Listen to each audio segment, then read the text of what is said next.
Assalamualaikum warahmatullahi wabarakatuh. Alhamdulillahirrabbilalamin. Bagaimana kabar anak-anakku semua di rumah? Insya Allah dalam keadaan sehat walafiat.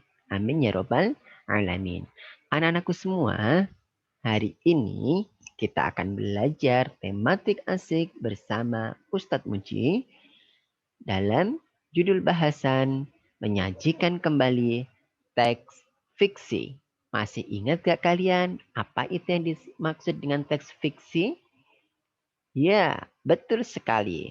Teks fiksi adalah sebuah teks yang menceritakan sebuah cerita yang bersifat khayalan atau imajinatif. Nah, sekarang bagaimana ya caranya agar kita bisa menyajikan kembali teks fiksi yang sudah kita baca? Langkah-langkah menceritakan kembali teks fiksi itu ada 5 anak-anakku. Yang pertama, membaca secara keseluruhan isi teks fiksi. Nah, setelah membaca secara keseluruhan dari isi teks fiksi, kita bisa menyimpulkan secara singkat apa isi dari teks fiksi tersebut. Setelah itu, mencatat tokoh dan perwatakan. Ingat, tokoh adalah pelaku dalam sebuah cerita. Siapa saja tokohnya dan apa watak dari tokoh tersebut. Langkah selanjutnya yaitu mencatat latar atau setting. Masih ingat gak apa saja yang termasuk dalam latar atau setting? Iya, betul sekali. Ada latar tempat, ada latar waktu, dan juga ada latar suasana. Selanjutnya, langkah yang terakhir yaitu adalah mencatat gagasan pokok dari cerita fiksi yang sudah kita baca. Nah, gagasan pokok ini adalah gagasan utama dari cerita tersebut. Biasanya bisa kita lihat pada judul atau dari isi keseluruhan dari cerita teks fiksi. Itu menceritakan tentang apa itu gagasan pokoknya. Nah, sekarang Ustadz akan kasih contoh bagaimana langkah-langkah menceritakan kembali teks fiksi. Di sini ada satu teks fiksi yang berjudul Anak Kata yang Sombong dan Anak Lembu. Ustadz bacakan ya. Di tengah padang rumput yang sangat luas, terdapat sebuah kolam yang dihuni oleh berpuluh-puluh katak. Di antara katak-katak tersebut, ada satu anak katak yang bernama Kentus. Dia adalah anak katak yang paling besar dan kuat. Karena kelebihannya itu, Kentus menjadi sangat sombong. Dia merasa kalau tidak ada anak katak lainnya yang dapat mengalahkannya. Sebenarnya kakak Kentus sudah sering menasihati agar Kentus tidak bersikap sombong pada teman-temannya yang lain. Tetapi nasihat kakaknya tersebut tidak pernah dihiraukannya. Hal ini yang menyebabkan teman-temannya mulai menghindarinya. Hingga Kentus tidak mempunyai teman bermain lagi.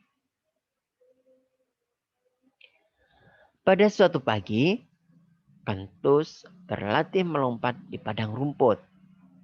Ketika itu, juga ada seekor anak lembu yang sedang bermain di situ. Sesekali anak lembu itu mendekati ibunya untuk menyusu. Anak lembu itu gembira sekali. Dia berlari-lari sambil sesekali menyenggok rumput yang segar. Secara tidak sengaja lidah anak lembu yang dijulurkan terkena tubuh si Kentus. Berani makhluk ini mengusikku, kata Kentus dengan perasaan marah sambil coba menjauhi anak lembu itu. Sebenarnya anak lembu itu pula tidak berniat untuk mengganggunya. Kebetulan pergerakannya sama dengan Kentus sehingga menyebabkan kentus menjadi cemas dan melompat dengan segera untuk menyelamatkan diri. Sambil terengah-engah, kentus sampai di tepi kolam. Melihat kentus yang kelihatan sangat capek, kawan-kawannya tampak sangat heran. "Hei kentus, mengapa kamu terengah-engah? Mukamu juga terlihat sangat pucat sekali," tanya teman-temannya. "Tidak, tidak ada apa-apa. Aku hanya cemas saja. Lihatlah di tengah padang rumput itu. Aku tidak tahu makhluk apa itu. Berani makhluk itu sangat sombong. Makhluk itu hendak menelan aku," kata kentus. Kakaknya yang baru tiba di situ menjelaskan, "Makhluk itu anak lembu. Sepengetahuan kakak, anak lembu tidak jahat. Mereka memang biasa dilepaskan di padang rumput ini setiap pagi." "Tidak jahat? Kenapa kakak bisa bilang seperti itu? Saya hampir ditelannya tadi," kata kentus. "Ah, tidak mungkin. Lembu tidak makan kata atau ikan, tetapi hanya rumput," jelas kakaknya lagi. "Saya tidak percaya, Kak. Tadi aku dikejarnya dan hampir ditendang olehnya," celah kentus. "Wahai kawan-kawan, aku sebenarnya bisa melawannya dengan mengembungkan diriku," kata kentus dengan bangga. "Lawan saja kentus. Kamu tentu menang," teriak anak-anak kata beramai-ramai. "Sudahlah kentus, kamu tidak akan dapat menandingi lembu itu. Perbuatan kamu berbahaya, hentikan," kata kakak kentus berulang kali. Tetapi kentus tidak mempedulikan nasihat kakaknya. Kentus terus mengembungkan dirinya karena dorongan dari teman-temannya. Sebenarnya mereka sengaja hendak memberi pelajaran pada kentus yang sombong itu. "Sedikit lagi kentus, teruskan." Begitulah yang diteriakkan oleh kawan-kawan kentus. Setelah perut kentus menggembung dengan sangat besar, tiba-tiba kentus jatuh lemas. Perutnya sangat sakit dan perlahan-lahan dikempiskannya. Melihat keadaan adiknya yang lemas, kakak kentus lalu membantu. "Mujurlah kentus, tidak apa-apa. Tidak semua seperti sedia kala, tetapi sikapnya telah banyak berubah. Dia malu dan kesal dengan sikapnya yang sombong." Nah, anak-anakku, dari cerita tersebut kita dapat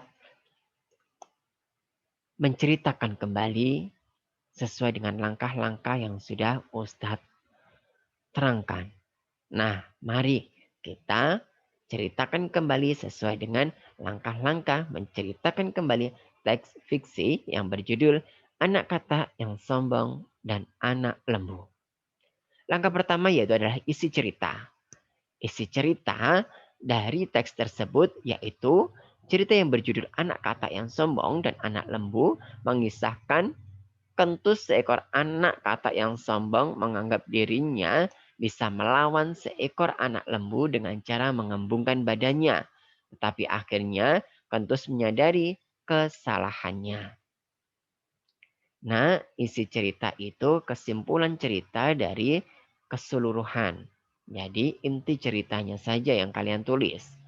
Tokohnya, dari tokoh cerita tersebut ada kentus, kakak kentus, anak-anak kata, dan juga anak lembu. Perwatakan atau sifat dari watak dari tokoh cerita yang berjudul Anak Kata yang Sombong dan Anak Lembu adalah kentus berwatak sombong. Kata kentus berwatak baik hati dan bijaksana. Anak-anak kata berwatak menghasut dan juga licik. Latar. Latar tempat di tengah padang rumput yang luas dan sebuah kolam. Waktu pagi hari, suasana menegangkan. Alur cerita. Ingat, alur cerita itu diawali dari pemaparan, kemudian pengenalan masalah, kemudian klimaks, dan yang terakhir penyelesaian. Pemaparannya yaitu adalah perkenalan awal dari cerita tersebut. Biasanya terdapat pada paragraf pertama, yaitu di tengah padang rumput yang sangat luas terdapat sebuah kolam yang dihuni oleh berpuluh-puluh kata. Di antara kata-kata tersebut ada satu kata yang bernama kentus. Dia adalah anak kata yang paling besar dan kuat. Karena kelebihannya itu, kentus menjadi sangat sombong. Dia merasa kalau tidak ada anak kata lainnya yang dapat mengalahkannya. Ingat sekali lagi pemaparan dalam alur cerita, yaitu pengenalan sebuah tokoh. Pengenalan masalah. Awal masalah terjadi. Ingat ya, awal masalah terjadi. Pengenalan masalahnya yaitu secara tidak sengaja lidah anak lembu yang dijulurkan terkena tubuh si kentus. Nah, ini awal permasalahannya atau yang disebut dengan pengenalan masalah. Klimaksnya. Nah, puncak dari permasalahannya. Setelah perut kentus mengembung dengan sangat besar, tiba-tiba kentus jatuh lemas. Perutnya sangat sakit dan perlahan-lahan dikempiskan. Penyelesaian biasanya terdapat pada akhir paragraf. Mujurlah kentus tidak apa-apa. Dia sembuh seperti sedia kala tetapi sikapnya telah banyak berubah. Dia malu dan kesal dengan sikapnya yang sombong. Gagasan pokok cerita yaitu kesombongan kentus seekor anak kata. Nah, mudah kan anak-anakku semua? Tugas kalian sekarang yaitu menceritakan kembali sebuah cerita teks fiksi yang berjudul Harta Karun Sang Petani. Kerjakan dengan penuh semangat. Ustadz akhiri ya. Assalamualaikum warahmatullahi wabarakatuh.